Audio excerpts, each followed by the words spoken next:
Wow, thanks. This is so cool. I'm so happy to be here. I have to say that I'm so thankful to be here to meet and learn from all of you truly amazing and inspirational people. Jared, just a few minutes before he got here, Randy came up to me and said, "How do you feel about going first?"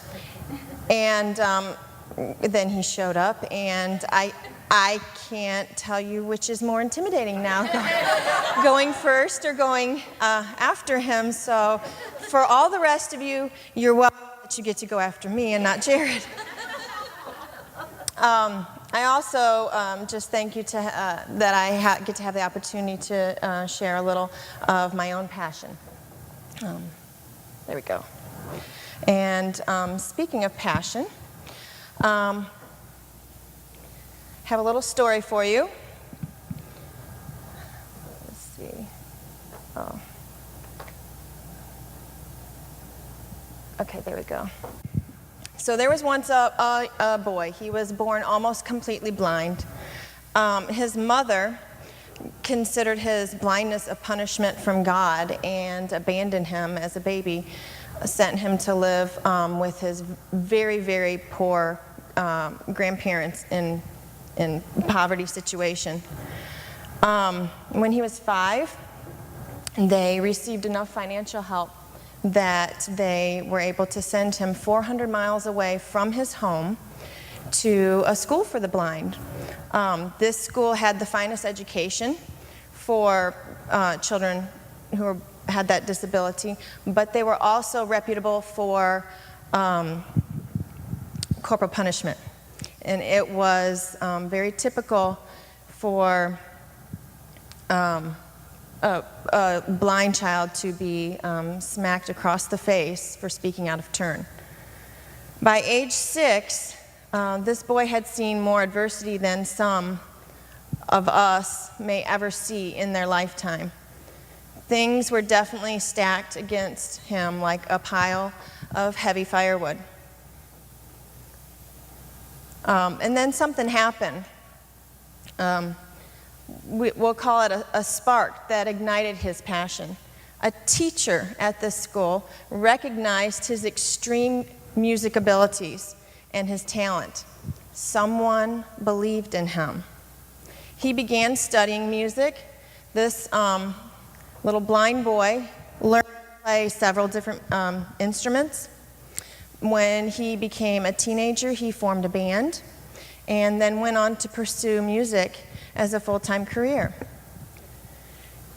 That same boy today is accredited with 40 #1 hits, 6 Grammys, 8 Country Music Awards, 4 Academy of Country Music Awards, including the prestigious Pioneer Award. He was one of the first successful crossover singers, with 3 of his songs topping the charts in 3 different genres. In 1976, he became a member of the Grand Ole Opry. He co-authored his own biography, and later this year, Ronnie Milsap will be inducted into the Country Music Hall of Fame. He had so many challenges that he faced that I'm sure many just expected him to give up. It would have made sense.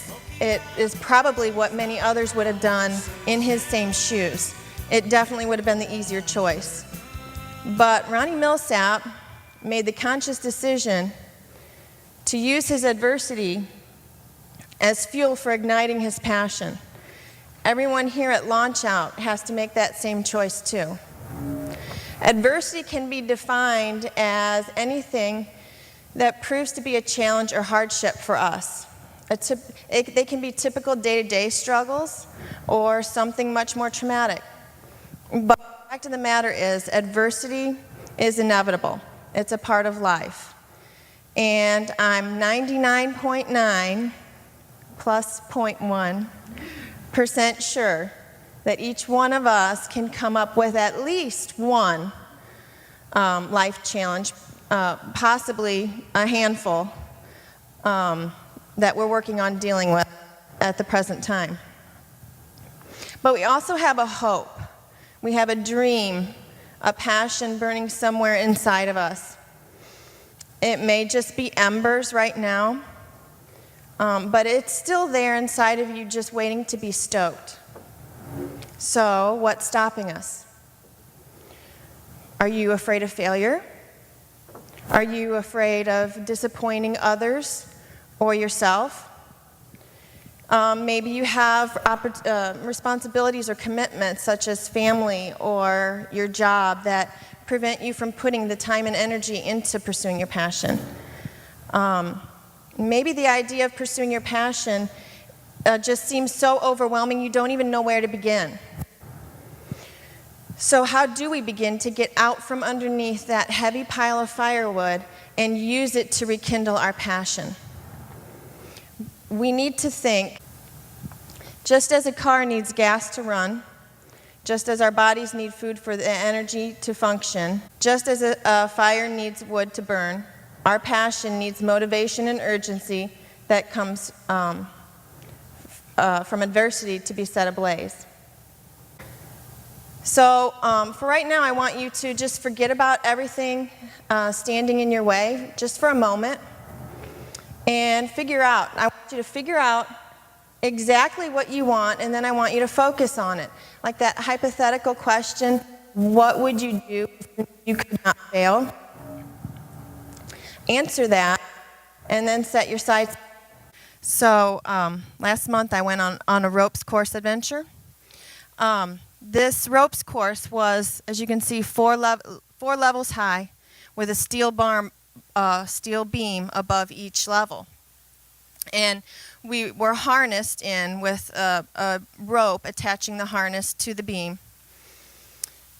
It was on the ground, looking up, being harnessed in, 100% safe. I was able to understand nothing was going to happen to me. I was not going to fall. And then I climbed to the second floor. And I stood on a platform, and there are all these different obstacles to cross, these ropes obstacles. And it didn't quite seem like I was quite so safe. And the bridge that we chose to cross was a bridge of little stepping stones that were like 15 feet off the ground with nothing to hold on to but the rope attached to the steel beam. I was scared out of my mind. I'll just be honest with you. I had to figure out what I wanted. On the one hand, I could have played it safe. I could have been 100% safe, even though, I knew I was 100% safe. I didn't feel 100% safe. I could have been 100% safe and turned around and went back down the stairs, and nobody would have said anything. Nobody would have cared. On the other hand, the most amazing man I have ever met in my life was on the other side of that bridge, waiting for me. And if I would have played it safe and turned around and went back down the stairs, I would have missed out on the opportunity to share a really cool, albeit a little scary, adventure with him. The thing is, the path may be scary, but if your heart is on the other side, you won't be happy unless you take the risk. Just don't look down. Don't look back. Focus on your destination. In the meantime, use your resources to reach your goal. A resource is a source of supply, support, or aid that can be readily drawn upon when needed. One such resource is your inner resources, what you find inside of yourself. Developing emotional strength, courage, discipline, and faith, along with maintaining a positive attitude, helps prepare you for confronting your enemy. Surround yourself with people who support your passion and encourage you, like everyone here. Interview people who have similar goals, who have already successfully achieved their dreams. Study about your passion. Continuing education, whether in an institution or researching and teaching yourself, is one of the most beneficial resources you can use. And adversity itself can be used as a resource if you use it as motivation.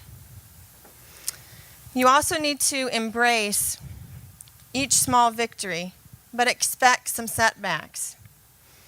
When you've worked so hard through adversity and challenges and you meet a goal, you deserve to do a happy dance. You deserve to celebrate. Go ahead and do your happy dance. Tell your friends so they can happy dance with you. Announce it on Facebook or Twitter or both. For goodness sakes, shout it from your rooftop. But remember that you are still moving through the sludge of your adversity. And with that will come some setbacks. You need to prepare for them like a warrior going into battle. You need to expect for and plan for the worst case scenario. And then more often than not, that will never happen. But it helps to know that you are ready and prepared for anything. Most of all, you need to live. Experience everything life has to offer, the good and the bad. Seize every opportunity. Learn from every mistake. The alternative is merely existing, and we were created for so much more than that. Take time to laugh. Take time to cry. And as often as you can, laugh until you cry. Feel the pain of heartbreak and know you'll never be the same again. Then feel the high of true love and know you'll never be the same again. Listen to a baby coo and babble and understand the miracle. Listen as an elderly loved one shares memories of days gone by and once again understand the miracle. Every situation we face throughout our life, the adversity we overcome, the dreams we make come true, are opportunities for wisdom and growth. And the difficult times help us appreciate the good times so much more. The storm never seems quite so bad when we get to enjoy the rainbow afterwards. The world is drawn to the light. Maybe it's because it helps us to see what is beautiful and what is wonderful, as well as what is difficult and dangerous. Light is warm. Light is cozy. Light is inviting. Light is hope. We need to cling to that flicker of hope when we are tempted to indulge in self-pity and give in to a self-defeating, I can't attitude. During your darkest day, when you wonder if all the hard work is worth it, remember there's always a light inside of you. It's called your passion. And the world wants to see it, wants to marvel at the glow and bask in the warmth. One tiny flame can cut through the dark. Each time you overcome adversity, each step you take closer to reaching your passion, you burn a little brighter. Keep it up, and soon the world will not see your adversity, but your passion glowing inside of you, and the star you really are. You've got the fire. Now it's time to let it burn. Thank you.